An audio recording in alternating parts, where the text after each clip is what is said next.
Fidel Castro led the Cuban Revolution, overthrowing Cuban President Batista in 1959.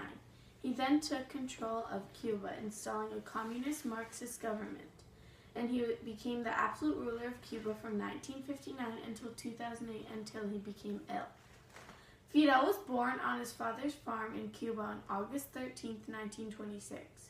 He was born out of wedlock, and his father, Angel Castro, did not officially claim him as his son. While growing up, he went by the name of Fidel Ruz. Later, his father would marry his mother, and Fidel would change his last name to Castro. Fidel attended Jesuit boarding schools. He was smart, but he wasn't a great student. He did excel, however, in sports, especially baseball. In 1945, Fidel entered law school at the University of Havana. It was here that he became involved in politics and protesting against the current government. He thought the government was corrupt and there was too much involvement from the United States. In 1952, Castro ran for a seat of Cuba's House of Representatives. However, that year, General Batista overthrew the existing government and canceled the elections. Castro began to organize a revolution. Fidel and his brother Raul tried to take over the government, but were captured and sent to prison. He was released 2 years later. Castro did not give up. However, he went to Mexico and planned his next revolution. There, he met Che Guevara, who would become an important leader in his revolution. Castro and Guevara returned with a small army to Cuba on December 2nd of 1956. They were quickly defeated again by Batista's army. However, this time, Castro, Guevara, and Raul escaped into the hills. They began a guerrilla war against Batista. Over time, they gathered many supporters and eventually overthrew Batista's government on January 1st of 1959. In July of 1959, Castro took over as leader of Cuba. He would rule for nearly 50 years. Castro had become a follower of Marxism, and he used his philosophy in creating a new government for Cuba. The government took over much of the industry. They also took control of many businesses and farms owned by Americans.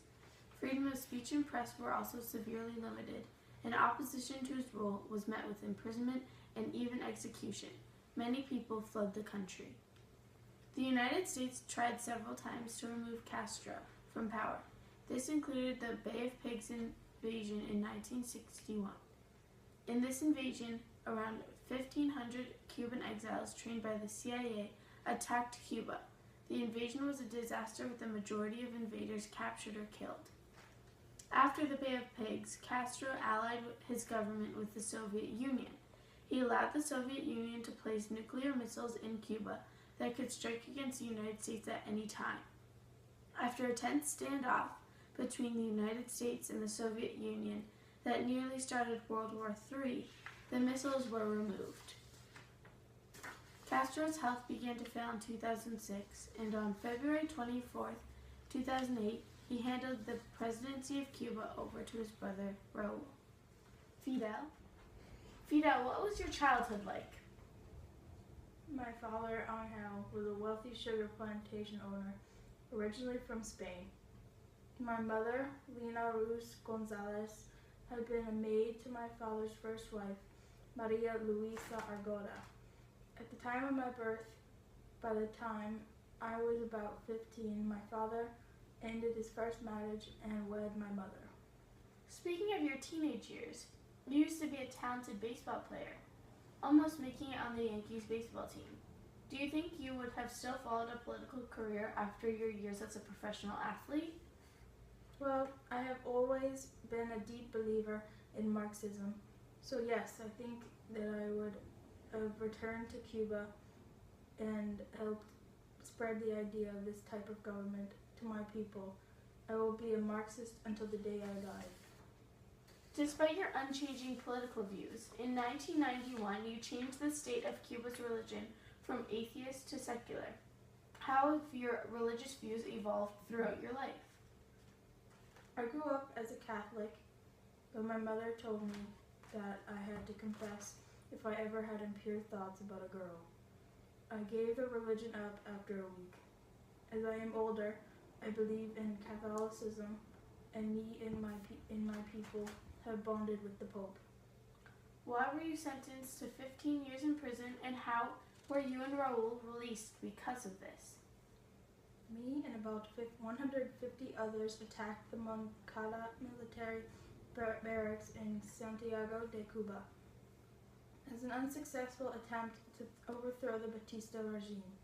My brother Raul and I were sentenced to 15 years but only served 2 years because we were released as part of a general amnesty for political prisoners. And Fidel, how's your health doing today?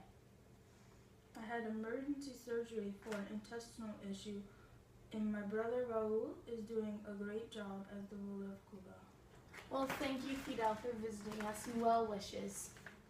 Recently, President Barack Obama has opened up the U.S. Embassy in Cuba, sparking many controversy on whether the U.S. should be open to helping out Cuba once again after a long 60 years of tension.